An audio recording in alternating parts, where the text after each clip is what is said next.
Hold on to your hat, golfers. There's a new way to navigate those 18 holes. It's time for you to surf the turf. Surf the turf. The time has come. And this is it, the golf board. These machines are all the rage at Tristine Tree Golf Club. Some of the customers come off said it had the worst round of golf I've ever played, but had the most fun I've ever had playing golf. Head pro Sean Airy says he launched the golf boards late this winter to drum up some more business and attract more millennials to the game. Well, turns out the 50 and older set, are the ones really excited. They'll play golf in 2.5 hours, 18 holes on the boards. If the golf course is clear in front of them, they can scoot right around. Now, Sean, I've never ocean surfed before. I've never snowboarded.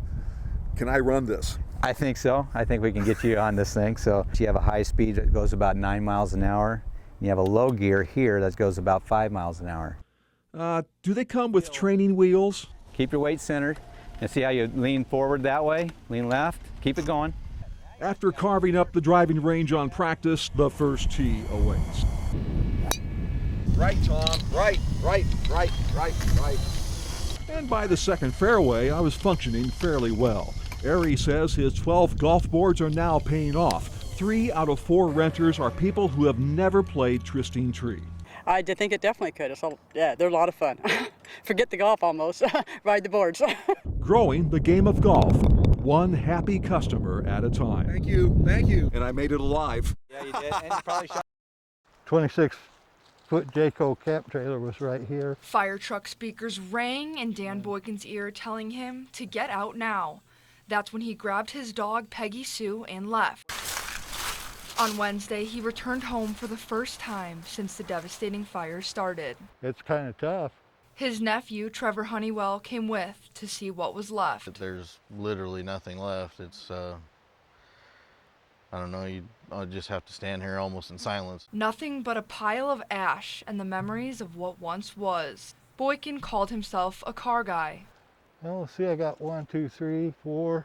That's a Chevy Love. 5, 6 cars here, I guess, that I didn't get out because it came so fast. One of those cars was a '69 Camaro that he was fixing up. He has nothing left, but Boykin says it doesn't even compare to what he lost last year. First one was the worst one. This is bad, but not like losing your wife. Boykin lost his wife, and Honeywell lost his aunt, and her ashes lost in the fire. Yeah, you can't get those back. The one thing that survived the fire was the garden. When I left, these are all green tomatoes. The garden, just feet away from his destroyed home, is almost untouched, and they say that means something. It's pretty awesome that out of all the things that the garden is still growing there, it just shows that there's, this is not the end of it. Boykin says he wants to rebuild, but for now he's focusing on what he does have: his dog, his life, and his ripe tomatoes. Reporting in Vida, I'm Keely McCormick.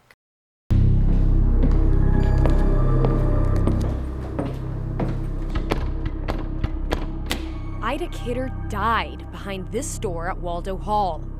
Rumor has it her soul never left the building.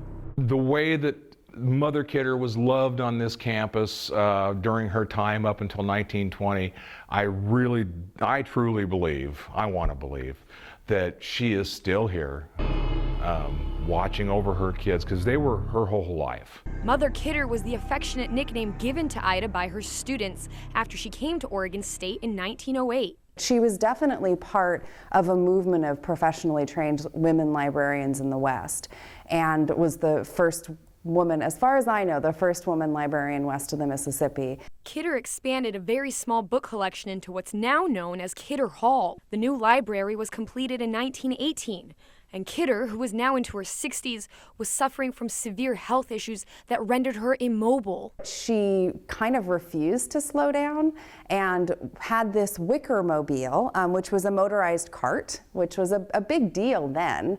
And I have heard that students helped outfit that with wicker. On February 28, 1920, just 2 years after her library dream was realized, Kidder passed away. When she passed away, she laid in state in the library for all of her students to come and pay their respects.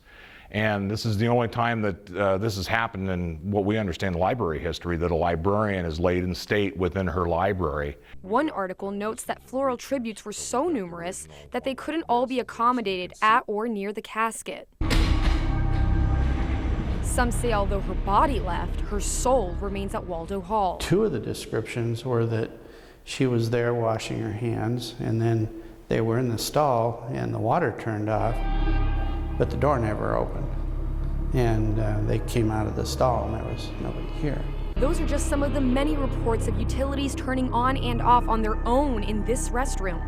Sightings also extend to the 4th floor of the building, which had been abandoned since the 60s until its renovation in 2012. There were things that would happen on the 4th floor when it was abandoned that, you know, people on the outside of the building would look up and they would see, you know, people. And the 4th floor was locked up pretty tight, but they would see people looking out a window. And when this bathroom was closed for renovations, the weirdness moved to the classrooms. Cupboard doors would just fling open, or the door would be open and the students at their desk and the door would just shut, which doesn't sound too surprising in an old building if you got a breeze or something, but those things never happened before. But while her spirit may or may not be watching over, one thing is definitely true. Her legacy lives on.